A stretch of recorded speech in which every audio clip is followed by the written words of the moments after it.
christiangeekcentral.com. Do you like games? I like games too.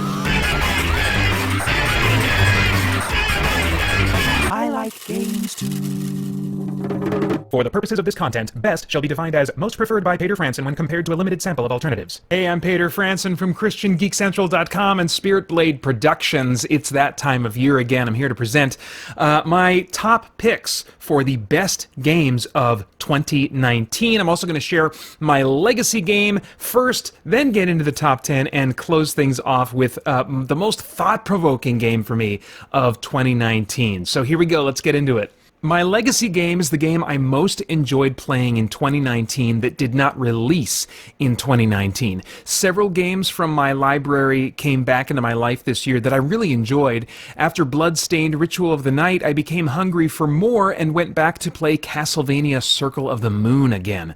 Really enjoyed it until hitting a somewhat grindy spot in the middle. I also have to recognize Assassin's Creed Odyssey, although it has been outstaying its welcome for me a bit and seems designed to force me to do more side questing than I want before finishing the campaign. It's still given me many enjoyable hours of groovy, open-world outpost clearing. My 2018 Game of the Year, Monster Hunter World, called me back with the help of its expansion, Iceborne. That's been great, but I'm taking it slow for now, mostly using the early higher tier armor sets to make some of the post-game fights of the original campaign more easy and fun. The ramp up in difficulty and hit points for the expansion monsters makes it a different experience from the original, which will be much more grindy for me, I think, in ways I'm not sure I'm going to like as much. But I'm still coming back to it regularly for now and having a great time with Monster Hunter World Iceborne. But no, my legacy game of 2019 is one I've played to death and would honestly be bored to play through a third time, and that's Diablo 3 on the PlayStation 4. But there's one key difference in my current playthrough. It's not trying a different character class or a different difficulty level. It's playing with my wife. During my Extra Life Marathon, Holly joined me for 30 minutes to play the game as part of a fundraising milestone that she agreed to, and while it will likely take something similar to get her in front of the camera again, she told me afterward that she had fun and would be interested in continuing the game as we spend time together. Before we had any kids, Holly and I played through Champions of Norath on the PlayStation 2 and had a great time, but the needs of babies, toddlers, and now elementary-age boys put an end to that for well over a decade.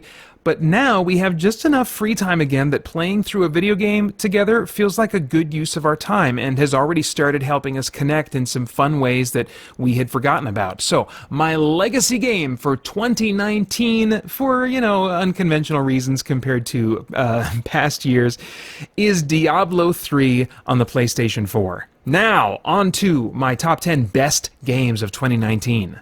Number 10. Though all the other games on my list are video games, my number 10 is a tabletop game. I've been playing Pathfinder the Adventure card game for years now, and I think it's my ideal tabletop dungeon crawl for this stage of my life. But I haven't purchased all the different base sets for this game because I'm not necessarily into pirates or the other themes they offered. But this new core set, which attempts to improve and streamline the rules for ease of use and increased variety, also returns to a basic premise of mercenary heroes fighting monsters in the nearby forests and dungeons, leading up to a big dragon fight. That's totally my thing. I was really disappointed in the art changes of this new set, I have to say, both in the layout, which cheated me of seeing the full pictures compared to earlier sets, and in printing quality, which resulted in some images being so dark I couldn't tell what I was looking at. I'm glad I can swap in cards from previous sets to replace those with art issues, but that's not an ideal scenario and, won't work for new players. I will definitely be researching carefully before buying more in this new edition series. But it's more Pathfinder the Adventure card game, and I'm a sucker for that.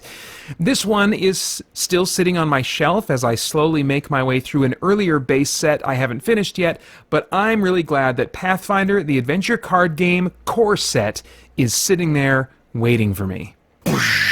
Number 9. Star Wars Jedi Fallen Order on the PlayStation 4 is my kind of game in some key ways. It's a blend of genres, genre settings, maybe I should say, as Star Wars has always been.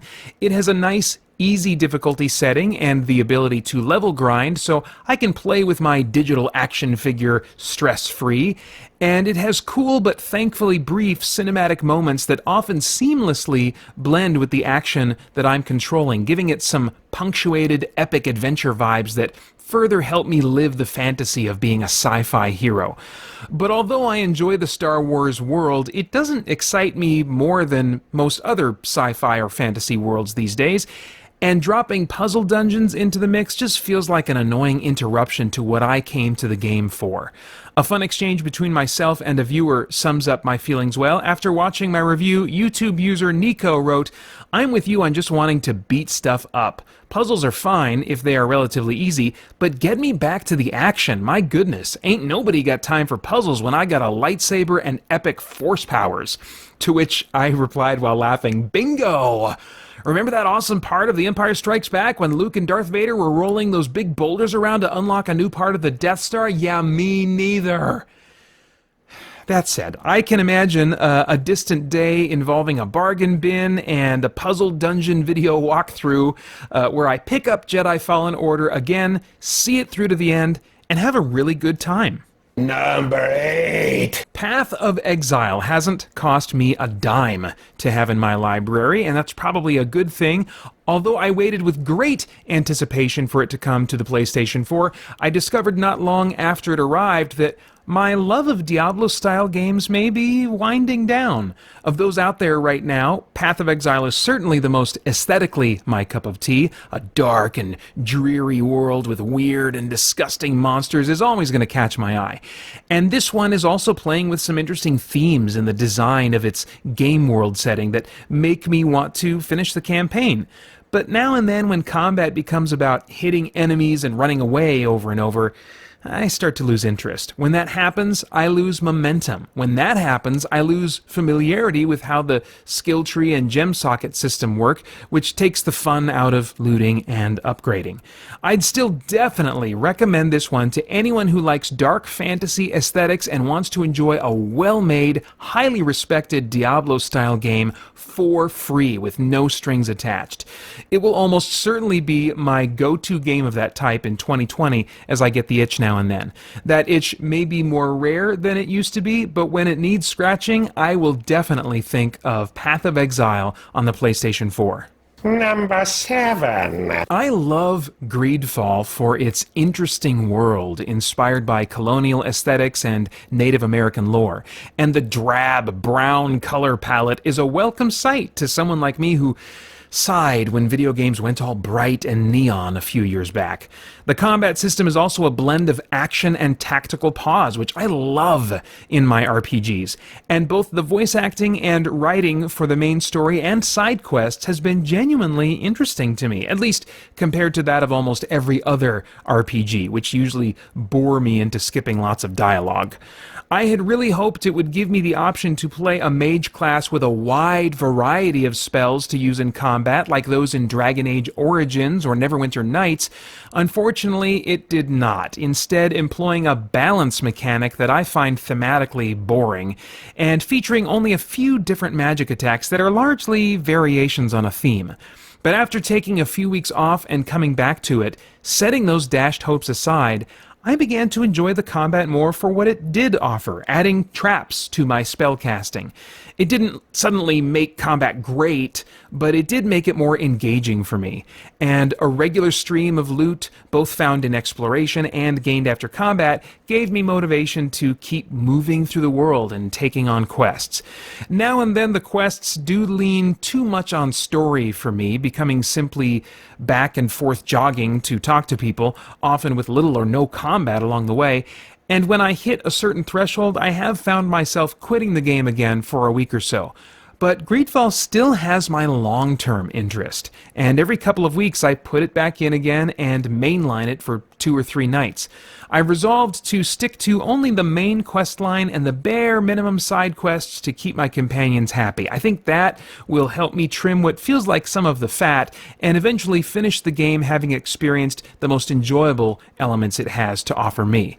It has some significant shortcomings for my tastes, but Greedfall is also a unique and interesting game that I hope gets a sequel to more fully realize its potential.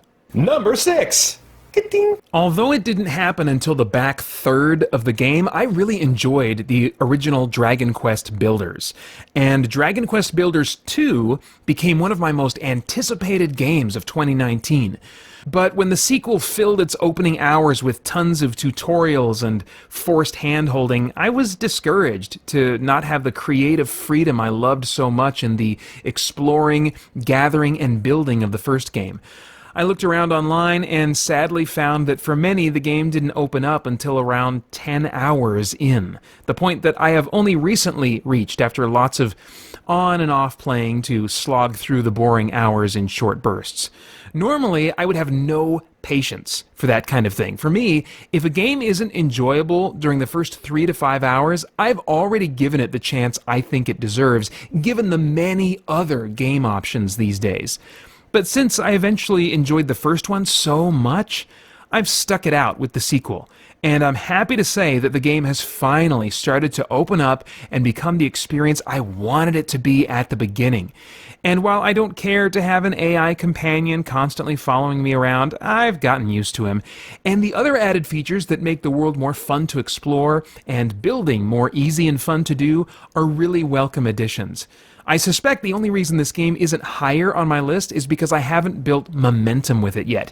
If it had been what it is now from the beginning, some of the next games on my list would have gotten less play hours and less chance to steal the spotlight in my free time this year. But based on how I feel about it now, I suspect Dragon Quest Builders 2 will be a significant part of my gaming hobby in 2020. Number 5.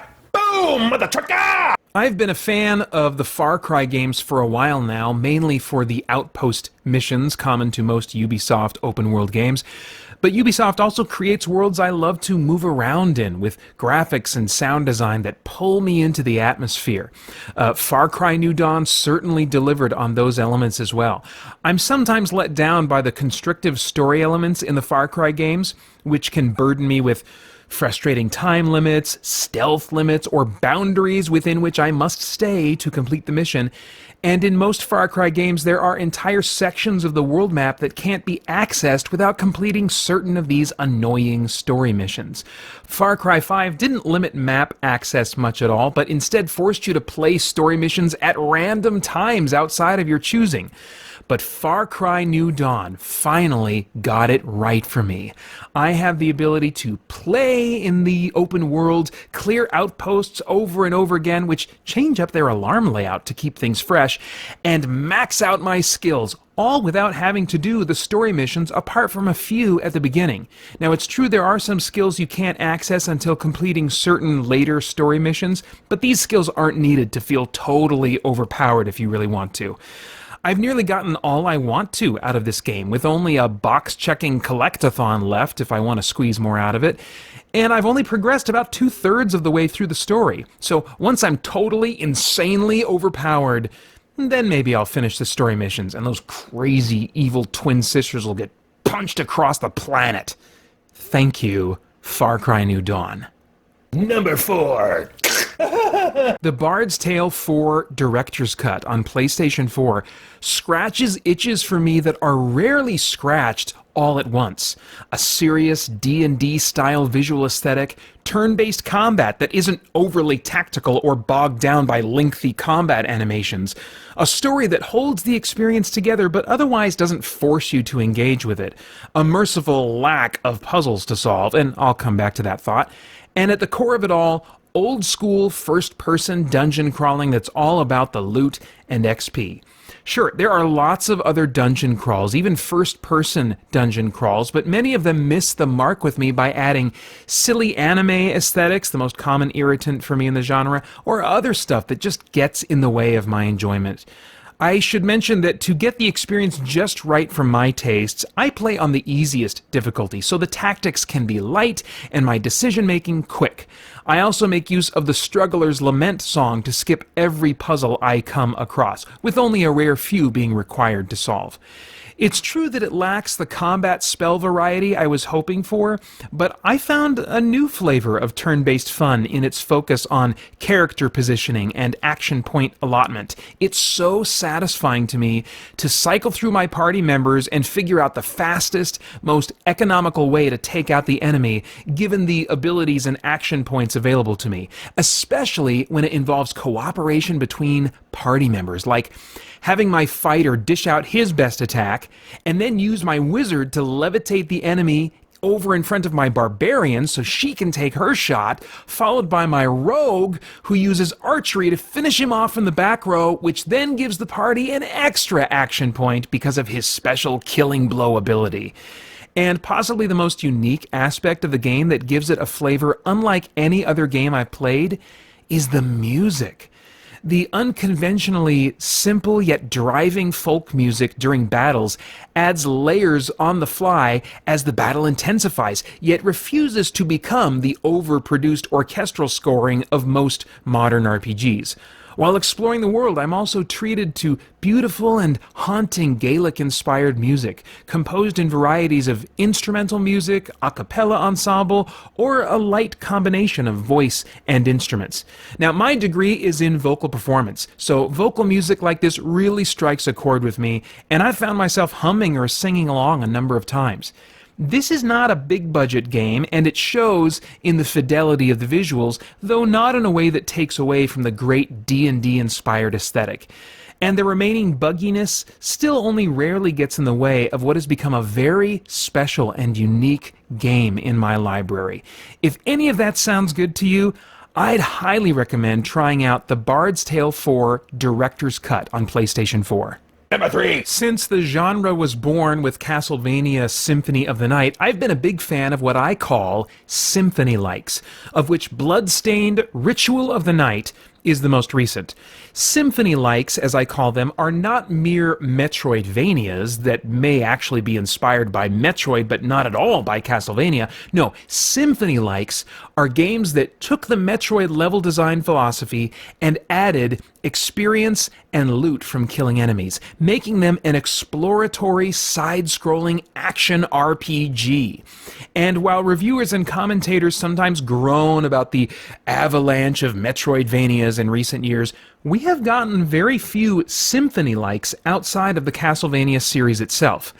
So when the developer who helped create the genre left Konami to make an original Symphony-like on Kickstarter, I was immediately impatient for it to release. The game was slowed by delay after delay, and preview footage made fans very concerned in the months leading to the release. But when the game launched, Bloodstained Ritual of the Night was a fantastic experience for me. The platforming is fun without being a frustrating source of the challenge, with jumping physics that are just floaty enough to make me feel powerful and graceful at the same time. The bizarre monsters and gothic setting were more important to me in a game of this type than I realized, and so I was grateful to see them return. The music, featuring the same composer from the Castlevania Symphony-likes, was just as cool and catchy as ever to me. I do wish there was more incentive currently to replay the game. There is no flipped castle option in the sense of Castlevania Symphony of the Night anyway, or alternate class options for a second playthrough, and several promised post-launch game modes and features haven't been released yet. But there is still a ton of content in the form of box-checking activities that I will likely go back and take advantage of eventually. And the fact that it was a beefy experience but not a super lengthy one, my total playtime was about 25 hours, meant I actually finished it, which doesn't happen for me as frequently as I'd like since I started reviewing games a few years ago. Super fun, super satisfying, Bloodstained Ritual of the Night. Number 2. Alright, I'm going to repeat what has already been said by so many others, so I apologize for sounding like a parrot. The Outer Worlds is the Fallout-style RPG experience that Bethesda should have been delivering instead of Fallout 6, in my opinion. True, it's not an open-world game, but it's so Fallout in almost every other way, as well as a very open-ended game in how you interact with the world, both in and out of combat. And that's ultimately what I want more than 100 plus hours with a less interactive world. The visuals aren't cutting edge, but the look of the world certainly feels more striking than any sci-fi game I've played in a long time, which matters to me a lot more than pixel count. A steady and satisfying pace of looting and upgrading has kept me interested in killing and opening almost everything and everyone I run into. And the character interactions give me the kind of variety in dialogue choices and character tone only possible when you make the bolder choice of not paying the big bucks to have a voice actor perform all of your main character's lines. For the first time in way too long, I feel like my character in a console RPG can actually have a unique personality based on the choices I make in and out of dialogue. And I have to say again, as I said in my review, how much I love the main musical theme and the music in general for this game. Despite the game's quirky and humorous tone, it does have plenty of serious moments for me to latch onto, which is important for me, and grand sweeping music that captures the sense of awe in classic space exploration movies and TV shows. I will probably look back and regret not putting this as number 1 on my list for 2019. The reason for that is it released so late in 2019 that I've still been working on finishing other games and have only put about 10 hours into this one so far. Still, those 10 hours have been great, which is why I'm happy to put The Outer Worlds this high on my list on the merits of its first 10 hours alone. Number 1! Ghost Recon Breakpoint will likely be considered a controversial, even a terrible pick as my number 1. And I get that. I get it. Let me explain where I'm coming from. Ghost Recon Wildlands was my game of 2017, and I was itching for the next installment. But as many know firsthand, Ghost Recon Breakpoint was at the very least an unpolished game and arguably an unfinished one on its release. It suffered poor reviews and, to a degree, poor sales compared to their expectations. Ubisoft has promised to make it better. And I believe they will, given their history of doing that with games. But even as it was at release, and as it is right now, I'm having a great time playing solo and taking down outposts. Understand that I suck at action games, but the Far Cry, Assassin's Creed formula that allows me to approach missions my own way, for example, sniping from a distance to thin the ranks before going in guns blazing if I have to, playing on the easiest difficulty, all makes the games doable and fun for me. When reviewers complain that the world of Ghost Recon is generic, I'm grateful that it is, because I like the grounded visual design, and the many other games with that kind of visual design aren't my kind of gameplay. When reviewers complain that the AI is stupid, I'm thankful that those foolish bad guys stand still now and then so I can line up a shot, or that they keep walking into my sniping zone like some kind of morbid conga line, or that they don't see me when it seems like they should. That is fun for me. I don't play games for challenge. I play games to enjoy a power fantasy and create cool moments with my digital action figures.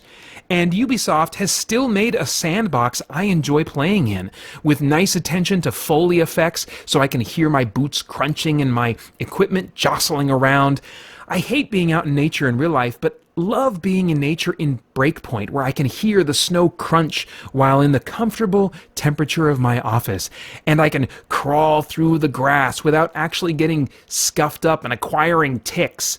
Someday, God will restore nature and my relationship to it, but in the meantime, I enjoy games like this as a foretaste. I do wish some of the enemies died after fewer shots instead of absorbing bullets unrealistically, but since I do most of my shooting with a powerful sniper rifle, it's not a frequent issue. I also wish the game had AI squad mates, like Wildlands did. Ubisoft announced before launch that they would be bringing squad mates back sometime after launch, so I've been skipping some missions that I'd rather have AI squad mates for now, and in hopes of playing with AI squad mates on those missions later. Instead, I've been merrily checking boxes in the open world, which has been keeping me plenty busy and having loads of satisfying fun. So far, the game doesn't have some of the heights of enjoyment I had in Wildlands, but it is the game I most consistently enjoy playing these days and find myself in the mood for most often, even with its shortcomings. Apparently, when Ubisoft thought the game was on track to be ready for gamers at launch, they were only thinking of me. And I confess I'm having a hard time being upset about that. But for all those frustrated Breakpoint customers, I do hope it becomes something you'll enjoy soon. I'd love for everyone to enjoy Ghost Recon Breakpoint as much as I do. And now for my most thought-provoking game of 2019, I've got to give that to Death Stranding. Both The Outer Worlds and Greedfall have certainly had thought-provoking worlds and interesting choices to make in what I've played of them so far. It could have been a difficult choice between the two of them, but then late in the year came the highly unusual and extremely thought-provoking game that is Death Stranding. Although its decision to use a more direct, allegorical approach rather than a subtle, symbolic approach kept me from enjoying the story, among other things contributing to that effect, there were clearly a ton of ideas the game's director wanted to express, and ideas very much worth thinking about. While it's not widely represented in games media, the seeming pro-life stance of the game has been noticed by at least a few, and far more so the themes connected to social media and its relational effects are at the center of the game. As much as we talk about being more connected than ever in this digital age, we have arguably never been further apart from each other, socially and emotionally. As someone who witnessed the birth of the internet and then social media after that, and who also quickly became concerned about the potential effects on us relationally, I'm now seeing that concern becoming completely justified as our social skills and capacity for true hospitality atrophy from lack of use. The main character of Death Stranding, Sam Porter Bridges, is hurt when people touch him, but is given the responsibility to connect with others and help them connect with each other. Christian geeks, this is us, I think. We are Sam in this regard. While the world is redefining love to suit their own tendencies, we are called as ambassadors of Christ to be examples of real love, exercising our muscles of hospitality and self-sacrifice so that we can keep the world around us from forgetting what that looks like and mirror for them the ultimate example of love we have in Christ. We can't just go with the flow and comfortably retreat into our hermit holes as much as I would like to, believe me. We know what true agape love is, and like Sam, we have a job to do, as Death Stranding, I think, can remind us. All right, that's all I've got. I'd love to hear from you on your favorite games of 2019. What new game did you love the most? What old game did you really enjoy going back to? Did any game have you thinking deeply about anything this year? Share your thoughts, please, in the comments below, or strike up conversation with us over at christiangeekcentral.com. I sat down in person with games media personality Colin Moriarty to talk about my lifelong doubting faith and the reasons I still hang on to it.